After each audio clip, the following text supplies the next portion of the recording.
Ini ada 4 siswi sekolah dasar negeri di Purworejo, Jawa Tengah mengalami pelecehan seksual. Kejahatan yang diduga dilakukan oleh guru olahraga mereka itu sudah berlangsung cukup lama.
Hai semuanya, nama aku Sarah.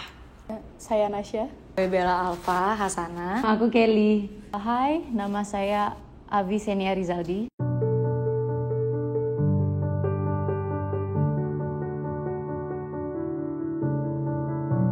Pernah, sering sih beberapa kali. Pernah.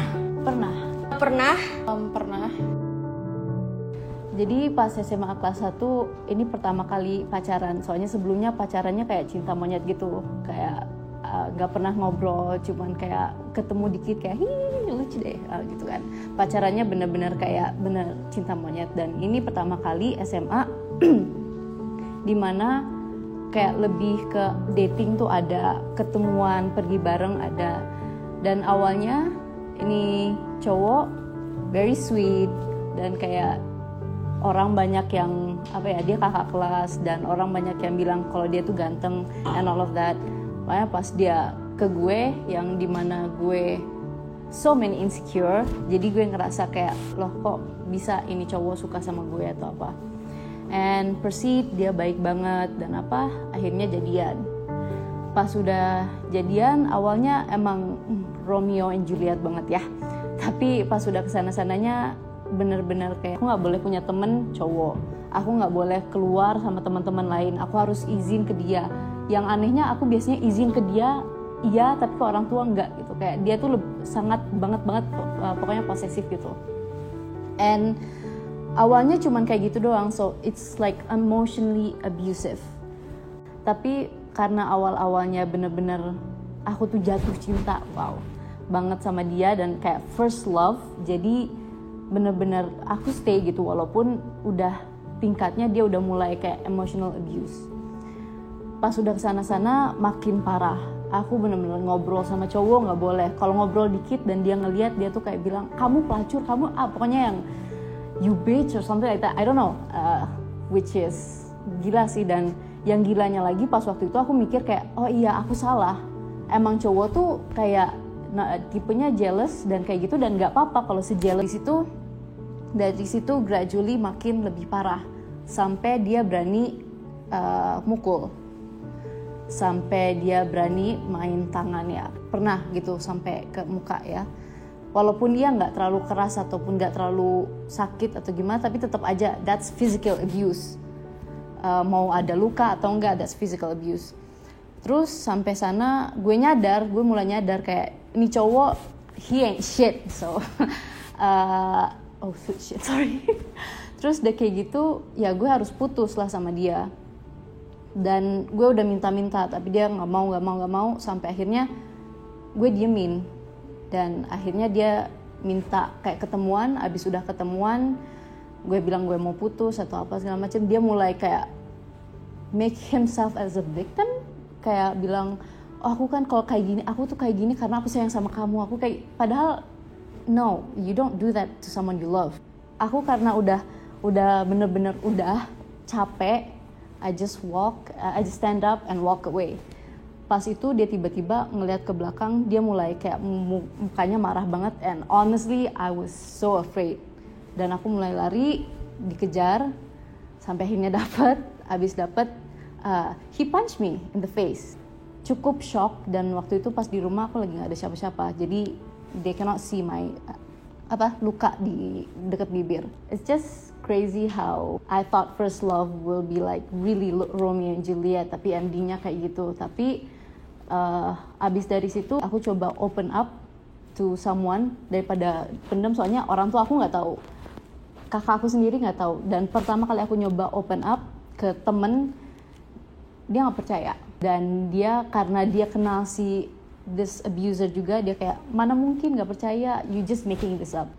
Itu bikin aku lebih trauma, malah bukan relationship-nya sendiri, tapi gimana orang abis aku cerita, mereka yang ngelihat aku sebelah mata, ngelihat kayak, oh nggak mungkin gitu loh. Kejadiannya tuh baru aja waktu aku kuliah di Malaysia baru-baru ini. Nah itu aku tuh pulang malam bareng teman-teman aku bertiga. Terus kita pulang itu naik Grab.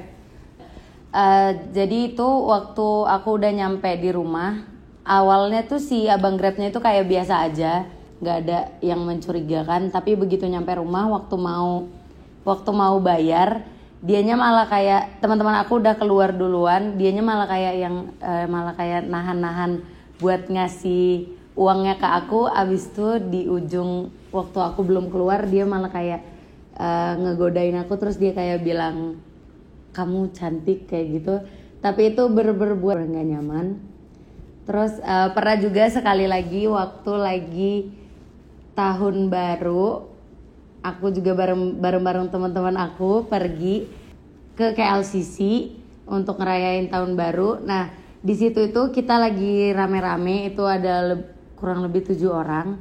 Nah kita itu jalan bareng-bareng, rapet-rapet sambil pegangan supaya nggak kepisah-pisah.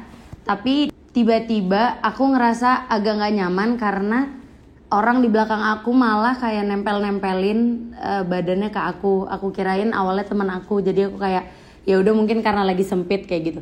Terus ternyata waktu aku lihat ke belakang itu orang lain yang aku nggak kenal, tapi dia malah nempel-nempelin badan dia ke badan aku. Dan ternyata itu setelah dia dan di belakang aku sepanjang itu tuh ada kira-kira 5 orang, itu semua laki-laki. Kejadiannya itu yang pertama, ada 2 kejadian, dua-duanya bikin trauma. Yang pertama itu kejadiannya waktu masih kuliah semester awal-awal di Jakarta. Pertama kali KRL keluar tuh kalau nggak salah. Nah terus habis gitu namanya orang norak ya, jadi nyoba KRL naik bareng-bareng. Namanya kita dari Jakarta mau ke Bekasi deh. Terus hura-hura aja gitu, happy-happy. Ternyata waktu itu keadaannya gue lagi pakai rok, tapi rok midi dress, midi skirt gitu. So itu di bawah lutut. Terus beberapa teman gue yang lain pakai celana jeans dan lain-lain. Tapi tiba-tiba ada abang-abang yang merepet-merepet gitu ke belakang. Terus kita udah kayak yang, apa nih abang nih, apa nih gitu. Karena kondisinya karena KRL-nya baru, iya mungkin ramai tapi nggak serame itu gitu. Yang lo tuh masih bisa berdiri dengan nyaman, dengan sekat-sekat yang nyaman gitu. Tapi ini abang-abang makin lama makin merepet-merepet. Teman sebelah aku tuh udah kayak yang syak gitu. Terus aku pertamanya nggak ngedengerin, tapi cuman kayak yang, kenapa sih syak abangnya dia gitu doang. Nah tapi aku cuman kayak yang, kenapa sih abangnya, kenapa gitu. Belum connect sama sekali karena nggak kepikiran kesana gitu. Nah terus nih abang tiba-tiba berdiri pas di belakangku. Ketika dia berdiri di belakangku, he grabbed my butt, like really grabbed my butt, and I'm shocked. Terus tau gak sih kalau kalian shock, kalian tuh stone gitu loh, kayak bener-bener stone, gak bisa ngapa-ngapain, diem, bengong. Terus temanku cuman kayak gini doang, Sya turun terminal ini yuk gitu. Terus aku cuman kayak yuk, itu belum nyampe Bekasi. Nah kita turun, kita cuma bisa bengong sambil kayak itu tadi apa?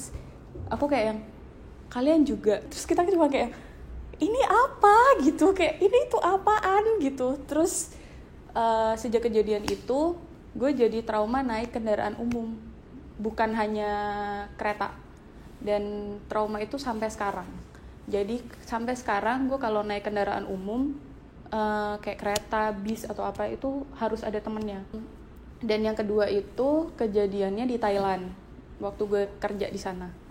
Jadi gue itu waktu itu sama temen gue berdua, kita naik taksi gitu, karena di Thailand kan use taksi a lot kan. Nah, tapi bapak ini tuh kayak nggak tahu jalan ke apartemen kami waktu itu. Jadi ngejelasinnya pakai Google Map sama ngomong sama dia. Nah, berhubung teman gue ini gagap banget bahasa Thailandnya, akhirnya gue yang disuruh duduk depan nunjukin bapaknya mapnya. Gue nggak kepikiran apa-apa dong, karena di otak jadi berubah jadi gue. Di otak gue waktu itu adalah bapaknya butuh tahu arah. Gue sama teman gue butuh pulang. Si bapak ini gini, kalau ngelihat handphone itu kan cukup gini doang, kelihatan kan. Dia tuh lama-lama makin merepet gini. Terus gue udah kayak, apa sih nih bapak gitu. Gue udah noleh ke belakang ke teman gue, terus kayak, Tik, bapaknya kok merepet-merepet gitu. Pakai bahasa Indonesia biar dia nggak ngerti kan. Terus teman gue cuman kayak, Syak, lu mending geser deh gitu. Nah, akhirnya gue geser tuh, udah merepet ke dekatnya seat belt. Nah, karena bapaknya itu makin lama makin merepet, terus gue kayak yang gini, you can see it by yourself, right? Like, gue ngasih HP gue ke dia. Terus dia kayak yang, enggak, gue nggak bisa ngelihat, gue butuh lu yang ngejelasin karena gue melihat jalan. Dia bilang gitu. Pikiran masih positif, oh dia perlu melihat jalan. Gue tetap nunjukin tuh, ini kesini. Nah, begitu udah mau sampai, tinggal satu belokan, dia sengaja beloknya nggak biasa, ngerti nggak sih? Jadi belokannya sengaja ngeset gitu. Karena kondisi badan gue jadi miring ke kanan, doi juga miring, he grab my side boob. Dan itu gue habis turun taksi, gue bengong, gue cuman kayak yang, Tik, kok gue gini banget sih, Tik? Gue gitu doang. Karena udah bukan sekali, itu udah 2 kali. Terus gue pertamanya mikir bahwa mungkin baju yang gue pakai, tapi yang saya pakai ya seperti ini. Kan waktu itu saya bekerja, gak mungkin dong saya pakai tank top kerja. Terus kenapa kok kejadian ini terjadi sama gue? Dan sejak saat itu sejujurnya gue masih agak lumayan takut, bahkan naik Grab sendirian. Waktu itu aku lagi SMA, pas waktu tahun, kalau nggak salah tahun 2016. Jadi aku lagi pulang bareng sama teman aku, terus kita jalan kaki. Nah, karena SMA sama sekolahan aku tuh lumayan deket, jadi aku pulangnya jalan kaki kan. Terus pas waktu udah nyampe di belokan gang gitu, aku ngeliat nih dari jauh kayak ada anak SD berseragam pakai baju SD gitu, laki-laki semua. Terus mereka megang rokok di tangan, udah pada ngerokok semua. Terus aku lewat masuk ke dalam gang. Sebenarnya ini ceritanya kayak bingung juga sih, karena kayak di sini lawannya sama anak SD gitu. Maksudnya kayak kebanyakan kan pasti lawannya sama yang seumuran atau mungkin yang lebih tua gitu. Kalau di sini aku kejadiannya sama anak yang jauh lebih muda dibanding aku. Terus pas waktu aku udah lewat, dan tiba-tiba mereka, ada salah satu dari mereka yang neriakin aku kayak, Kak, udah nggak pada perawan ya, kayak gitu. Terus kayak aku shock banget kan, di situ tuh kayak bingung banget karena kayak kalau mau ngelawan sebenarnya kayak anak SD juga gitu loh, maksudnya tahu apa mereka. Cuman kalau misalkan nggak dilawan kayak gini tuh bisa jadi kebiasaan. Terus akhirnya kayak ya udah aku balik badan, terus aku datengin dia, aku angkat kerahnya, terus aku tanya kayak gini, ngomong apa lo tadi? Gue bilang kayak gitu. Terus kayak di situ tuh gue ngerasa kayak gue punya power yang gede banget gitu loh, walaupun itu sama anak yang jauh lebih muda daripada gue, tapi gue ngerasa kayak kepercayaan diri gue tuh keboost banget karena gue bisa gitu loh berdiri atas apa yang kayak gue percayain. Kalau misalnya itu salah ya gue bakal bilang itu salah gitu kan. Itu juga nih kejadian pas waktu aku udah kuliah. Jadi aku lagi jalan sama teman aku, dan teman aku bahkan cowok gitu, bukan sama cewek. Terus kita tuh ngelewatin salah satu tongkrongan, dan di tongkrongan itu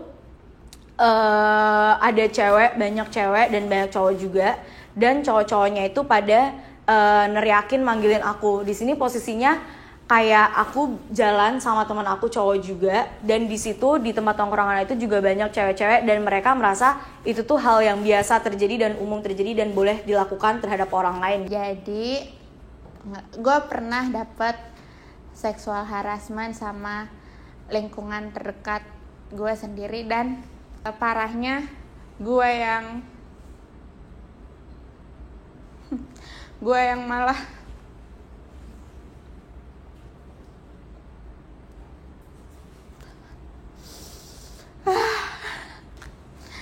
dan gue yang malah disalahin gitu loh. Jadi sebenarnya gini, sebenarnya gue udah ngalamin ini lama, pas gue SD sampai SMP, tapi gue baru berani cerita karena waktu itu gue bangun pagi-pagi pokoknya gue bangun pagi dari tidur, terus gue dapet chat dari sepupu gue, terus dia ngaku ke gue, dia cerita kalau dia dapet seksual harassment sama orang yang sama. Terus jadi kayak apa ya, di situ gue baru berani ngaku kalau misalnya gue juga kena. Sebenarnya gue agak nyesel sih, karena sebenarnya kalau misalnya gue udah konfront ini dari awal, nggak nunggu sampai gue kuliah, sepupu gue gak bakalan harus ngerasain hal yang sama.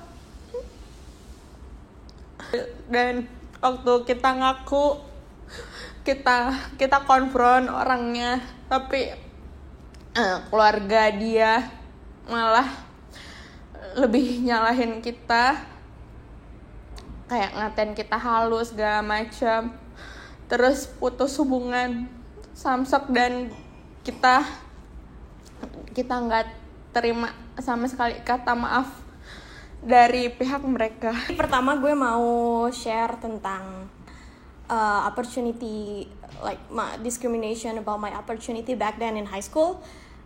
Jadi gue ada di organisasi ini dan kita mau turun jabatan. So I feel like I am qualified for this jabatan as in the president of the organization, of course. So but then I was sorry to myself back then, karena gue mikirnya I don't deserve this position just because sistemnya dari dulu organisasi ini selalu ketuanya adalah lelaki. So just simply because I was a girl, I feel like I don't deserve this at all, even though I have the qualification for that position. Jadi intinya, it was a wake up call for me that I shouldn't feel sorry about myself because I was just simply a girl. Kita harus tahu kalau we are all the same, kita semua manusia, and I feel like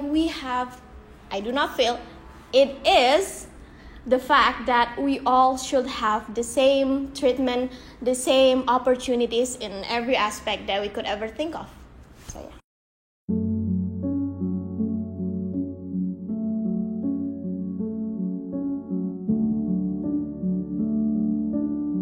Ini jawabannya milenial banget sih, but I don't care. Tapi, but I don't look up to her kayak gimana ya, lihat dia sebagai idola atau apa. But she really inspire me. She's Rihanna. It's just that dulu kan dia kan ada apa namanya case kalau dia was in a abusive relationship dan all of that. So apa dia tuh kayak ngajarin there is life after all of that bad things happen to you. Dan sekarang dia kayak really like a savage businesswoman. So I really do like see her as someone who can be like who are a role model to maybe other people. But yeah, so rather than a role model, she is more like an influencer. Her name is Sierra Sulci. Dia YouTuber yang dia catering to like body positivity, mental health, dan about like how to overcome eating disorder. Because I kind of have it all, so that's why I look up to her, like how to overcome all your insecurity, depression, and eating disorder. So that's why I really love her in some ways, because she has influenced me to like accepting the way I am and to be comfortable in my own skin. Aku nggak punya satu orang role model yang aku harus banget nih kayak dia, nggak. But I do look up to all these amazing, beautiful, successful, self-made women out there yang they struggling to be who they really are right now. And on a side note, I am also look up to my mother because of her bravery. One time dia pernah dibully sama kakak kelasnya ini pas dia SD. This is always be the best story ever for me about her. Jadi dia pernah dibully sama kakak kelasnya laki-laki. And then what she did was dia langsung aja kayak hajar orangnya itu, kayak hajar kakak kelasnya dia yang kelas 5 waktu itu. Dan from such a young age she has that bravery, and I would like to have that one as well. And for all these women out there, they do have their strength and also weaknesses. So what I do is that I try to learn from them for their weaknesses and learn from their failures as well. So ya gitu deh. Mungkin bagi kalian ini jawabannya basic banget, tapi ini beneran dari hati gue. Role model gue tuh nyokap gue, karena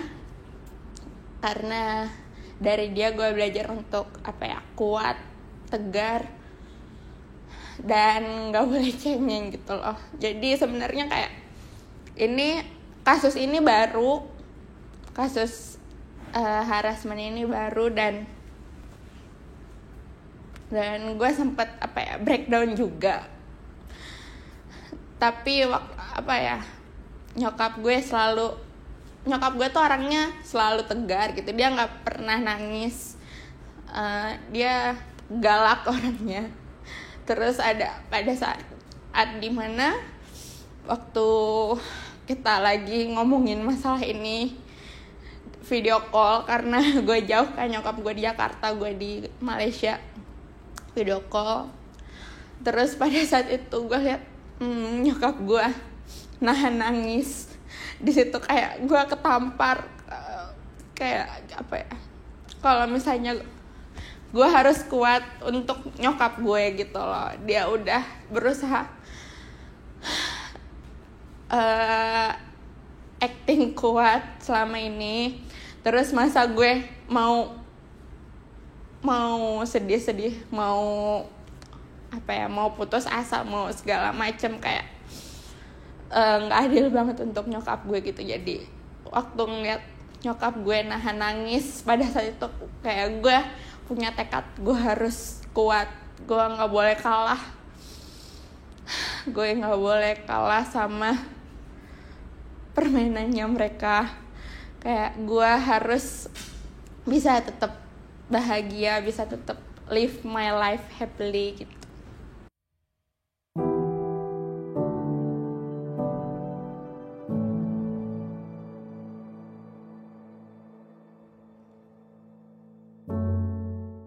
Mungkin pesannya lebih ke cowok di sana. Kalau misalnya ada, as you call it, omongan-omongan tentang cewek dan ngerendahin atau apa, daripada didiemin dan dibiasain, say something, I guess. Terus dan kalau cewek yang ngalamin kayak gini, statistically gue lihat kalau misalnya cewek yang ngalamin kayak gini tuh lebih banyak daripada yang kalian kira. 1 dari 3 orang perempuan ngalamin harassment or sexual abuse or something like that. Habis itu buat kalian yang ngalamin ini, there is life after this all happen. It will get better. So that's that. Pesannya buat perempuan yang lain yang pernah ngerasa didiskriminasi, kalian gak boleh takut buat ngebela diri kalian sendiri, dan juga kita harus ngebuktiin ke yang lain bahwa perempuan juga bisa jadi pemimpin. Pesannya bukan cuma buat perempuan yang feel discriminated or experience sexual harassment or domestic abuse, tapi juga for those who see that, who knows the people who experience that. women should uplift each other, should support each other, not tearing each other apart. So daripada kalian saling menghina fisik satu sama lain atau tearing each other apart, mendingan kalian uplift teman kalian, percaya bahwa teman kalian memang experience itu dan kuatkan dia supaya dia bisa come back stronger. And for those who feel discriminated, hang in there. It will get better, it will pass, and you have to come back stronger and more fierce than before, because not everyone experienced that, and maybe you experience that because you are stronger and you're way more special than the others. I have always been holding on to this quote or something. I don't know if I made it, but it's wherever you are right now, it's because of you. If you don't like where you are right now, you are accountable for that.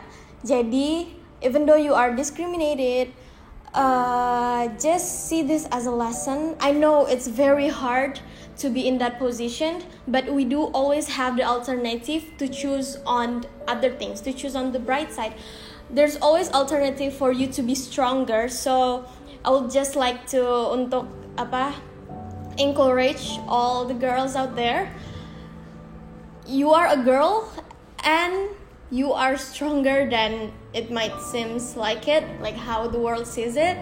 You are stronger than that. Believe in yourself, have a growth mindset. Everything will turn out the way how you want it if you take action towards it. Jadi pesan aku buat siapapun kalian yang mendapatkan diskriminasi dari orang-orang, jangan takut buat cerita sama teman ataupun sama keluarga, dan jangan takut juga buat stand for your own. Jadi kalau misalnya emang kalian merasa diskriminasi tersebut adalah mempengaruhi kalian harus bisa ngomong atau enggak defense for yourself kayak gitu. Buat siapapun di luar sana yang merasa hal ini adalah biasa aja atau kayak it's daily routine buat ngelakuin hal kayak catcalling atau nggak ngediskriminasi orang lain, please stop, karena beberapa orang ini sangat mempengaruhi hidup orang lain. Jangan kalian merasa hal ini itu biasa aja tapi kalian ngehancurin hidup orang lain kayak gitu. Jangan ulangin kesalahan yang sama kayak gue. Kalau misalnya lo kena harassment apapun itu, lo kena diskriminasi, langsung lo tindak lanjuti, karena itu nggak ada ruginya untuk lo, dan itu juga ngebuktiin kalau diri lo kuat, diri lo nggak takut sama si pelaku. Jangan sampai nyesel kayak gue, dan karena gue takut untuk langsung ngaku jadinya jatuh korban yang lain. Jangan sampai kayak gitu. Kita emang korban tapi kita nggak lemah, jadi pokoknya harus kuat.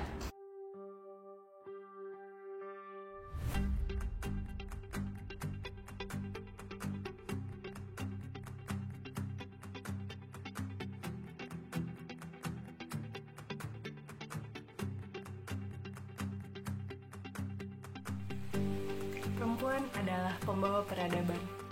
Perempuan adalah pembawa peradaban. Perempuan adalah pembawa peradaban. Perempuan adalah pembawa peradaban. Perempuan adalah pembawa peradaban. Perempuan adalah pembawa peradaban. Perempuan adalah pembawa peradaban. Perempuan adalah pembawa peradaban. Perempuan adalah pembawa peradaban. Perempuan adalah pembawa peradaban. Selamat Hari Kartini.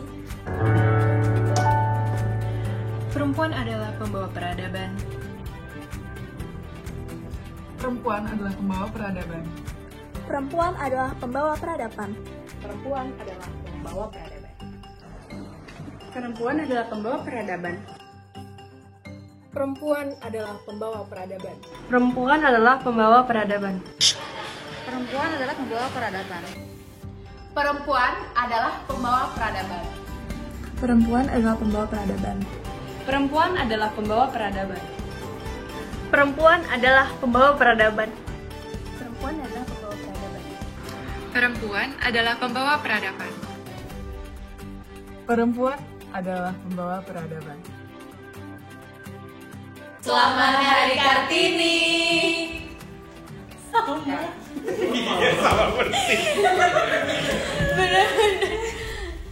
Bisa lah tadi kita nggak pakai suara.